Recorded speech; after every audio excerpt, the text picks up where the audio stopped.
जय श्री कृष्णा, जय श्री राधे। देखिए, साधक का क्रोध बहुत बड़ा शत्रु है।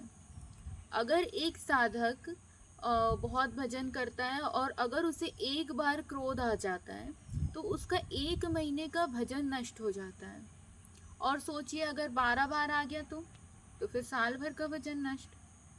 मतलब भजन नष्ट से मेरा मतलब है कि देखिए, भगवान का नाम जो आप लेंगे तो उसका जो आपको पुण्य मिलेगा वो तो कहीं नहीं जाता है, उसका फल कहीं नहीं जाता, वो आपको मिलेगा ही मिलेगा।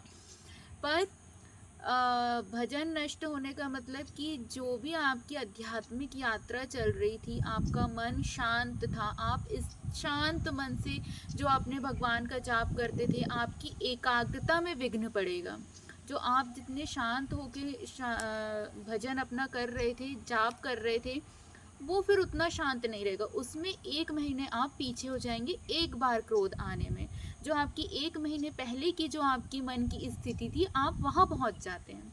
कहने का मतलब समझिए कि भगवान के नाम से जो पुण्य मिलेगा वो आपका नष्ट नहीं होगा। नष्ट क्या होगा?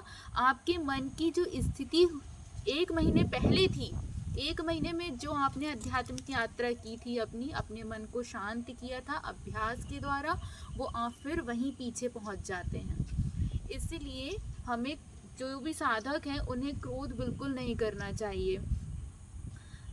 एक मशीन आती है, काउंटर जिसे कहा जाता है, लोग उसका इस्तेमाल करते हैं नाम जाप करने के लिए और फिर देखते हैं कि हमने इतना जाप किया। देखिए, कभी भी जाप का हमें संख्या नहीं देखनी कि हमने इतना जाप कर लिया। उससे कहीं ना कहीं आपके मन में अहंकार आ सकता है, उस चीज़ का आपको मन में आ सकता है कि हम इतना भजन कर लेते हैं।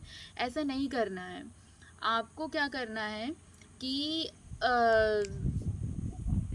थोड़ा 2 मिनट, हाँ, आपको क्या करना है कि वो काउंटर लीजिए, लेकिन उससे भगवान का भजन को काउंट मत कीजिए। उससे आप काउंट कीजिए कि आपने कितनी बार क्रोध किया। तब आपको पता चलेगा कि आपका भजन वहीं रुका हुआ है, तो उसका कारण क्या है। और अगर बढ़ रहा है और फिर अचानक आपका मन लगना बंद हो गया है तो उसका कारण क्या है। इसके लिए वो एक काउंटर जो आता है ना, वो बहुत महंगा नहीं आता है। मुझे लगता है कि वृंदावन में तो वो 40-50 रुपए का मिल जाता है एक काउंटर।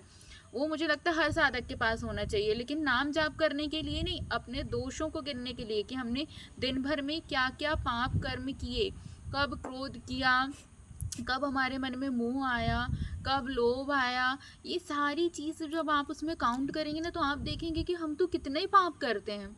और फिर हम सोचते हैं कि हम बहुत भजनानंदी हैं, हम तो इतना जाप कर लेते हैं।